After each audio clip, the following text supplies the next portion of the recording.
Thank you for tuning in to Mr. Cliff's Toy Shop on today's episode of Arrivals, Delays, Pre-Orders, and What's Coming. I kept this episode pretty light, so we're going to go ahead and breeze through it. So starting with Arrivals, I don't think anything has come in new within the last 2 weeks or so, which is so unfortunate considering how many pre-orders there have been, and will continue to be. So for delays, 3-0, where is my Hulkbuster? Can you go ahead and get that to me? I've been waiting for this figure for quite some time. So the Hulkbuster is delayed to ship sometime in the second quarter of 2022. So that should be between now and June. Hopefully there are no additional delays.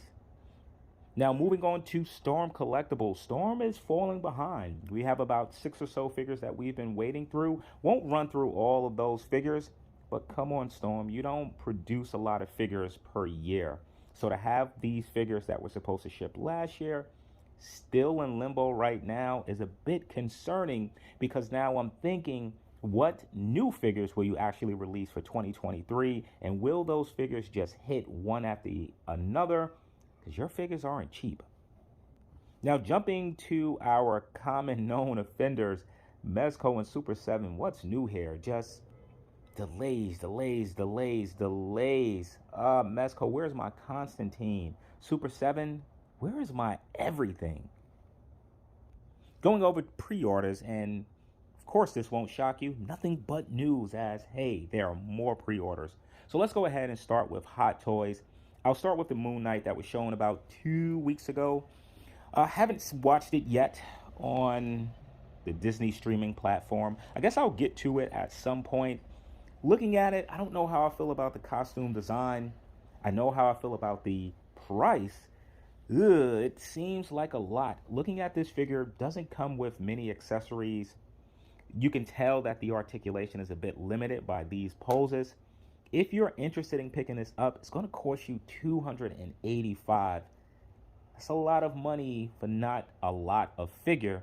And if you're interested in picking this up, it's scheduled to ship sometime between July through December of 2023. Hot Toys was just like, yeah, it'll ship sometime next year. Continuing with Hot Toys, jumping over to their Bespin Luke. I'm on the fence with this. I have a Luke. I don't really feel like Luke is a character to where I need many of. I know there are Hot Toys, Star Wars fans that want every Luke that comes out, but I don't fall in that bracket. So for this Bespin Luke, there will be 2 versions. The standard version, which will cost you $285. If I decide to pick up this Luke, pretty sure this is the one that I'll be going with. You also have the option for a deluxe Luke, which will cost you $345. And this one comes with this themed figure base. Nah, don't need that. It comes with this Luke Skywalker head inside of a Darth Vader helmet. See, this has my interest. Is this just a prop, or could this actually fit on Darth Vader? If it fits on Darth Vader, I will go with the deluxe one. If it's a prop and I decide to pick it up, I'll go with the standard version. If you're interested, this thing is scheduled to ship between July and December of 2023. So moving on to DC Directs, I'm really happy with what McFarlane is doing here, able to give us some of the figures that were shown but never revealed. Hope they can do the same with some of those DC Icon figures. I know that's a bit of a stretch. I just really want that Etrigan. So with the DC Direct, I didn't know that these characters were going by different names. So we have the Unkillable Red Hood. This is the one, if any, that I'll probably pick up. Really like how that zombie looking head is piercing out through that helmet. Never really was a fan of the look of these figures. Arms long, legs long, all sharing the same body. But Red Hood has me interested. Also looking at the Unkillable Deathstroke, this will be another one that if I considered picking up, possibly Deathstroke. Now, to where I don't think I have any interest will be the Deceased Nightwing. For some reason, with this particular figure, those long proportions just stand out more in this, and maybe because the majority of the figure is black. And also the Deceased Batgirl. Really like the head sculpt, the blood. It looks good. If you're interested in these figures, that will cost you $30. $10 more than McFarlane's DC Multiverse. These have less articulation, and they're slated to release pretty soon, June of this year. Jumping over to Storm Collectibles, we received full solicitation of Paul Phoenix, one of my favorite characters in Tekken line. Yes, I will be picking up Phoenix. He comes with 3 heads, a slew of hands, only 1 power effect piece, though I don't really remember him having power effects within the game itself, so this is probably all that he did. Now, when it comes to pricing, I feel like I need to give you 2 prices. So the price point will be somewhere between $90 to $110, probably based on where you're ordering it from. If you're interested in picking this up, this is slated to ship sometime in Q3, though I'm getting skeptical of these dates with Storm. Moving over to Super 7 and their Ultimate lines. Let's go ahead and start with Power Rangers, Wave 3. So I have an issue with Super 7. It's not a new issue. It's been here for a while. Super 7, you owe us a lot of figures. But I feel every month you're just asking for more money without any new figures releasing. We're currently Wave 3 of Power Rangers. We haven't received a single figure yet from Power Rangers.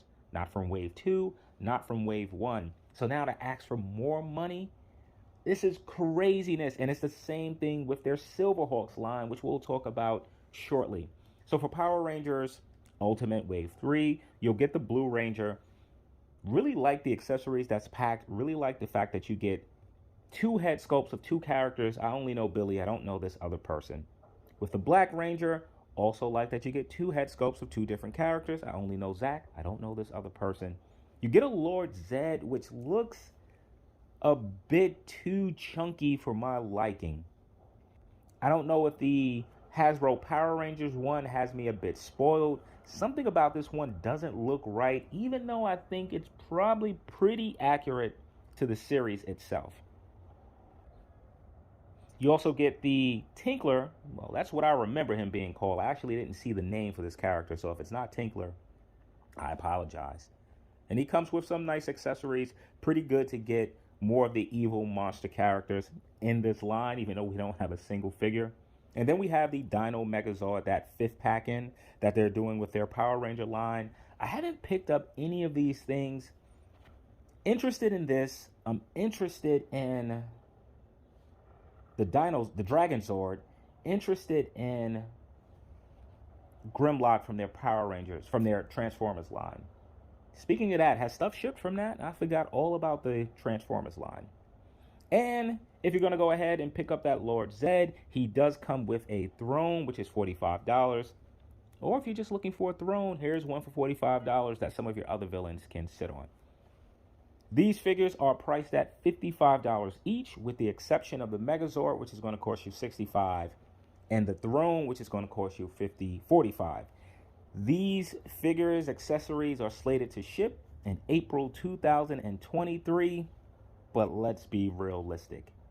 We won't be receiving this in April 2023. Super 7 will find some way to just tell us that it has to do with the pandemic, or the factory, or people taking breaks, or the Chinese New Year. So jumping over to Wave 3 of Silverhawks. Yeah, we still haven't gotten our first figure yet. Nor have we seen how the paint on these figures will look. Like, isn't that such a weird thing? We're all the way at Wave 3. People have already pre-ordered and paid for 2 waves, and we're still not sure how the paint on these figures will look.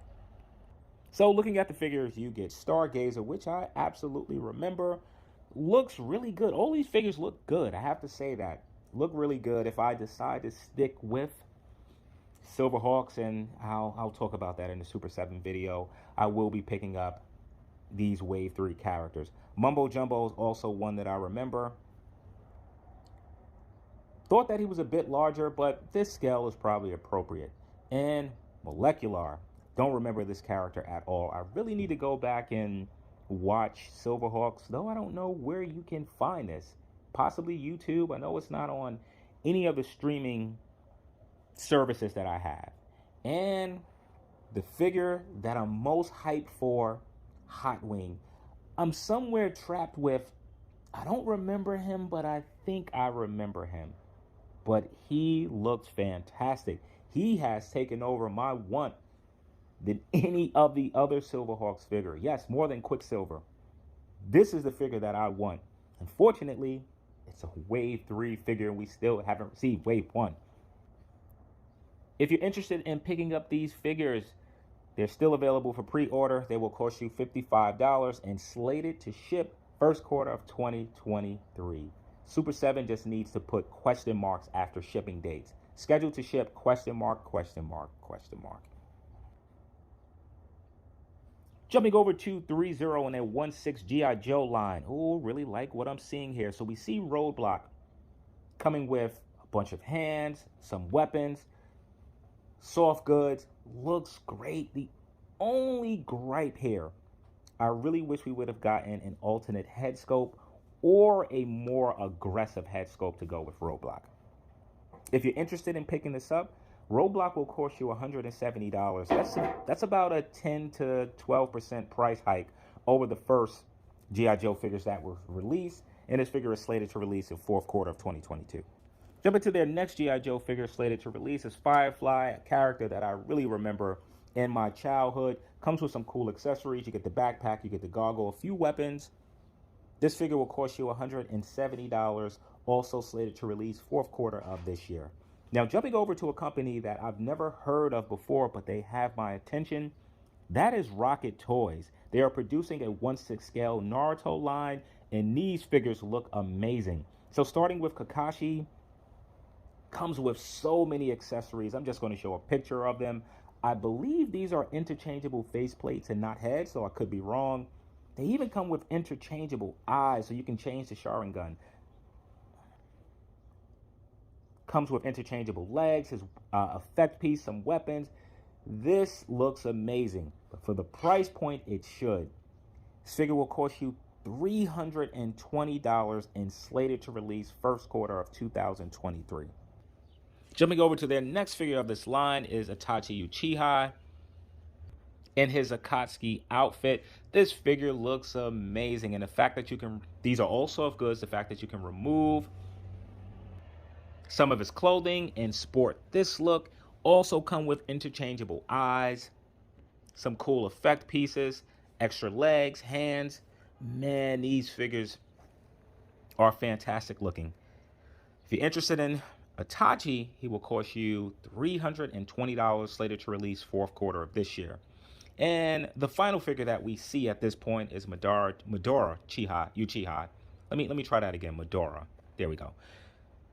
And they really picked some good characters, right? They could have given us the girl with the pink hair. I cannot believe I can't remember her name. I almost said Sasuke. Oh my goodness, what is her name? Yeah, but they could have given us her. They gave us some better characters. So Madara comes with the scythe, pretty much the same items that you see with the rest of the three characters, as they all had the Sharingan. If you're interested in Madara, he's going to cost you a whopping $380, slated to release first quarter of 2023. Now, here's why I'm not going to pre-order these figures. 3.0 is also doing Naruto figures, and we've seen Naruto, and that figure looks fantastic. The price point is at $160. Now, I'm pretty sure that there will be some figures that are more than $160. Assuming that those figures won't double in price, they all fall cheaper than these offerings. Now, will the quality be up to par? Will the accessories be up to par? I feel like with the accessories, yes, quality we'll have to see. 3.0 is also doing soft goods as well. Nothing wrong with a little bit of competition. All right, so last company, let's jump over to NECA and talk about their turtle van. So this is an item that many fans have wanted. Now that it's here, fans seem to be torn. There are two things that usually come up. One as the roof, secondly is the size of the van itself. Now, one thing that NECA absolutely got right was the price. So you can pick this up for $250. They have a payment option on the website to where you can pay for this in 6 weeks. Assuming you get approved for whatever payment option they're using. I think that is based off credit. I don't know. I just paid for the item. But don't worry if you're trying to figure out which Teenage Mutant Ninja Turtle band to pick up for your action figures. I will be doing a video at some point talking about the offerings that we have. If you're interested in picking up this van, today is absolutely the last day to do it. It will cost you $250, and it's slated to release at some point early next year. And ending this with what's coming, let's jump into DC Multiverse. About 2 weeks ago, we saw an image of Batman coming out of the ground. Cool image. This week, we received full images of that Batman figure from The Darkest Knight, and I must say, he looks great. I don't know much about this line. Pretty sure that I'll be picking up at least this Batman, if not the rest of the figures from this wave. We also see Superman, that I didn't know was a part of this. I thought this was just a Green Lantern and a Batman story. Apparently, Superman is in it. And I love that head sculpt. Also love the texturing of the skin. The color, and inside the chest area, he seems a bit chunky. Could be exact to the story. Again, I don't know. And probably my favorite figure shown so far is the Deathstorm. Really reminds me of... That Deathstorm reminds me of Ghost Rider. And him in that all black just looks so menacing. So no question I'll be picking up the Deathstorm. Now, assuming that these figures are part of that rumored Atrocities wave, we're at least missing one more character. Could that possibly be Green? Well, I guess he's not called Green Lantern, but a Lantern himself? I don't know. I'm not familiar with the story, as I've mentioned. Or could it be Atrocities is actually the fourth character and not a Build-A-Figure? Or Collect and Connect, whatever they're calling it. At this time, no pricing is available, though I'm pretty confident it should be around that $20 mark for these figures. Not counting Atrocitus, if he is part of this wave and not a Collect and Connect, I'm pretty sure it will be a deluxe figure, so that may be more. No idea when this is slated to release. Typically with McFarlane, when you see these images, it goes up for pre-order shortly. Confident that we'll be getting these figures before this year is out, if not before second or third quarter. So I want to thank you for tuning in to Mr. Cliff's Toy Shop. I hope to see you during the next episode.